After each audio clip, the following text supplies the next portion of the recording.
नमस्कार दोस्तों, मैं अंकुर उपाध्याय स्वागत करता हूं आप सभी का आपके अपने YouTube channel share market analysis में।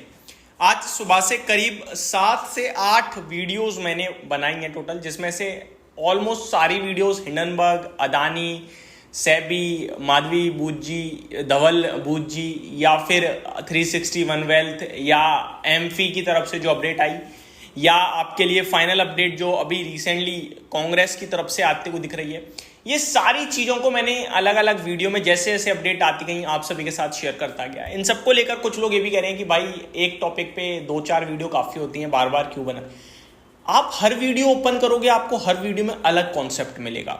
अगर आप किसी बिजनेस ऐप को भी फॉलो कर रहे हैं ना, वो भी आपके लिए दिन में लगभग 10 अपडेट भेज रहा है, क्योंकि आई इतनी सारी रही है। सबसे पहले गौतम अदानी जी का कमेंट आया कल हिंडनबर्ग की रिपोर्ट पे, देन सेबी चेयरपर्सन माधवी बूच जी का कमेंट आया, देन धवल बूच जी जो कि उनके हस्बैंड हैं, उनकी तरफ से सफाई आई, ब्लैक स्टोन उनकी तरफ से अलग सफाई आई, 361 वेल्थ मैनेजमेंट उनकी तरफ से अलग सफाई आई, और जो पॉलिटिकल इशू बनाते हुए दिख रहे हैं अपोजिशन पार्टी के राहुल गांधी जी की भैया इस पे जेपीसी की मांग करो, वो एक अलग अपडेट थी। तो ये सारी चीजें अलग अलग अपडेट ही आई हैं। अगर कोई भी पार्ट में मिस कर दूंगा, अगर कहीं से कहीं तक आपको जाना है और बीच में रोड तोड़ दी जाए ना, तो आप गिर जाओगे गड्ढे में। तो चीजें आपको पॉजिटिव, नेगेटिव, न्यूट्रल सब पता होनी चाहिए। डिसीजन तो बाद की बात है, लेकिन चीजें पता होनी चाहिए। अब कुछ लोग कह रहे हैं कल के लिए पैसा तैयार कर रखा है, गिरावट में खरीदेंगे। भाई साहब माइंडसेट मत बनाओ, क्या पता बाजार गिरे ही ना, और अगर गिरता भी है आप खरीद लेते हो तो क्या एक दिन में रिबाउंड आ जाएगा? ये भी सोचा है आपने? चीजें कितनी दिक्कत में आ सकती हैं, कितनी बड़ी हो सकती हैं, सोचा है आपने? कहां पैसा लगाओगे, सोचा है आपने? ये सारी चीजें नहीं सोची। आपने सिर्फ इतना सोच लिया कि बाजार गिरेगा, मैं पैसा लगाऊंगा, क्योंकि मैंने देखा है 2023 जनवरी में भी गिरा था, वापस बढ़ गया। हर बार गिरता है, हर बार बढ़ जाता है, डेफिनेटली हर बार गिरता है, हर बार बढ़ जाता है, लेकिन कितना गिरता है, कितना बढ़ जाता है, आपने सोचा? 3200 रुपए पे शेयर का भाव था, 3200 रुपए पे अदानी एंटरप्राइजेस का जब रिपोर्ट आई थी। अगर किसी ने पहले दिन ही निवेश किया तो वो 2200 रुपए पे निवेशित हो गया। उसके बाद वो स्टॉक 1000 रुपए तक टूटा था। अगले 10-15 ट्रेडिंग सेशंस में 50% पैसा टूट गया उस बंदे का जिसने 2200 पे भी खरीदा। क्या वो खुश था? नहीं होगा। वो कह रहा 50% चला गया।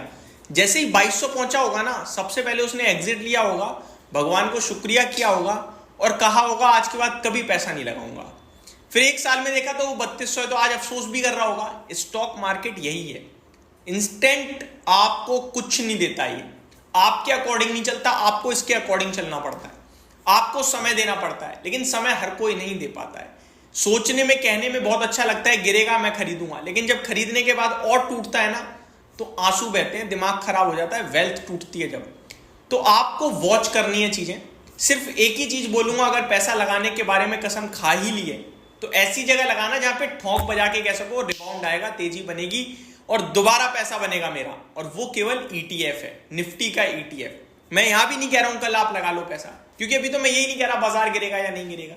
अब आता हूं मैं कुछ न्यूट्रल टू नेगेटिव चीजों पे।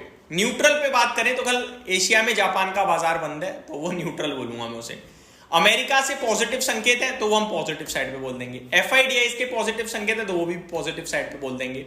नेगेटिव हो गया ये सारा मामला, और इन सारे मामलों पे भी अगर आप डिटेल में देखोगे तो सबकी तरफ से सफाई आ चुकी है, क्लैरिफिकेशन हो चुकी है, तो यहां भी मेरे को न्यूट्रल ही दिख रहा है। अगर इस पे मार्केट रिएक्ट करेगा तो एक दिन, उसके बाद नहीं करेगा। लेकिन और भी तो चीजें हैं जो बाजार में होती हैं, वो तो हम बिल्कुल भूल ही गए हैं। जैसे केवल मार्केट के लिए एक ही चीज रह गई है, हम भूल गए हैं यूएस में रिसेशन, हम भूल गए हैं जापान येन का रिट्रेट, हम भूल गए हैं नया महीना शुरू हुआ है हमारा, अमेरिका का इन्फ्लेशन डेटा आएगा, भारत का इन्फ्लेशन डेटा आएगा, जीडीपी नंबर आएंगे, हम सारी चीजें भूल गए हैं। तो इन सबको मैं याद दिलाना चाहता हूं। आपका वेंसडे को अमेरिका का इन्फ्लेशन डेटा आता हुआ दिखेगा, तो उसको क्लोजली वॉच करना है हमने, क्योंकि वही डिपेंड करता है, वो डिसाइड करेगा रेट कट को कहीं ना कहीं। अभी तो सब लोग कह रहे हैं होगा रेट कट, लेकिन महंगाई वापस से बढ़ गई तो चिंता का विषय बनेगा डेफिनेटली, लेकिन उम्मीद ये कि नहीं बढ़नी चाहिए अमेरिका में। भारत के लिहाज से बात करें तो क्वार्टरली अर्निंग्स चल रही है, भूलिए मत। हर एक स्टॉक अपनी रिएक्शन देगा ही देगा रिजल्ट्स पे, और रिजल्ट्स नेगेटिव आ रहे हैं, तो वहां से नेगेटिव रिएक्शन आ जाए उसका ये मतलब नहीं ना कि भैया हिंडनबर्ग ने रिपोर्ट निकाली तो टूट गया। अच्छा, हिंडनबर्ग की रिपोर्ट को इस बार फिर से अदानी ग्रुप से ही कनेक्ट किया जा रहा है, जिसमें ऐसा कुछ है ही नहीं। आपने रिपोर्ट पढ़ी या वीडियो देखी मुझे नहीं पता, लेकिन मुझे इतना पता है उन्होंने सेबी चेयरपर्सन माधवी बूच जी को और उनके हस्बैंड धवल बूच जी को में डायरेक्ट टारगेट किया है। उन्होंने अदानी ग्रुप को टारगेट ही नहीं किया है। 173 पेज की रिपोर्ट में अदानी जी का हेडलाइन में नाम है, उसके अलावा कहीं नाम नहीं है। सारे डॉक्यूमेंट, सब सारे प्रूफ, सबके सब हस्बैंड वाइफ के खिलाफ ही रखे उन्होंने। तो अदानी जी को कहां जोड़ रहे हो? कोई सेबी चेयरपर्सन मार्केट में उनकी कंपनी लिस्ट तो है नहीं जिसपे आप टूटने पे लगाओगे पैसा। पर्सन है, उनकी छवि खराब करने की कोशिश है। कर पाएंगे नहीं कर पाएंगे, क्या हकीकत है क्या हकीकत नहीं है नहीं पता।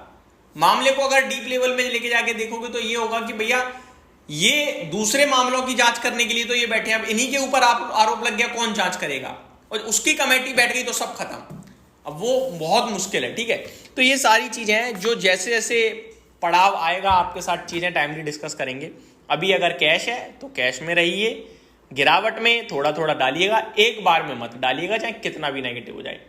इन सब बीच में एक बहुत पॉजिटिव चीज बताना चाहता हूं, जब सब नेगेटिव हो जाए और बहुत नेगेटिव लगे चीजें और बाजार भी रिएक्ट करे, समझ लो बॉटम बन रहा है। लेकिन अभी ऐसा दिख ही नहीं रहा। अभी आप भी ये कह रहे हो मैं पैसा लेके बैठा हूं लगाने के लिए, मैं भी ये कह रहा हूं कि लगाना चाहिए, तो हम दोनों ही नेगेटिव नहीं है अभी। तो जब माइंड सेट ऐसा हो जाए कि सब खत्म हो जाएगा, निकाल के भाग जाओ, ये खराब, वो हो रहा है, ये हो रहा है, तब निकलना। और अगर मैं आपको नेगेटिव बताऊं तो अब देखो नेगेटिव गिनो, फिंगर्स पे गिनो। पहली जापान येन कैरी ट्रेड, दूसरा यूएस में रिसेशन का डर, होगा नहीं होगा पता नहीं लेकिन खबर तो चल रही है ना। तीसरा भारत में महंगाई बढ़ रही है। चौथा बांग्लादेश का मामला बिगड़ रहा है। पांचवा हिंडनबर्ग की रिपोर्ट। छठा सेबी के ऊपर एक्शन, और सेबी के लिए अगर कमेटी बैठी जेपीसी की तो फिर वो बाजार के लिए डिजास्टर हो सकता है। और इस बीच में अगर आप पॉजिटिव देखो तो कुछ नहीं है। अच्छा और नेगेटिव ले लो, इजराइल ईरान का मामला वो भी तो बढ़ रहा है। तो ये सारी चीजें मिलाकर दर्शा रही हैं कि आपके लिए पॉजिटिव कुछ नहीं हो रहा है इस समय।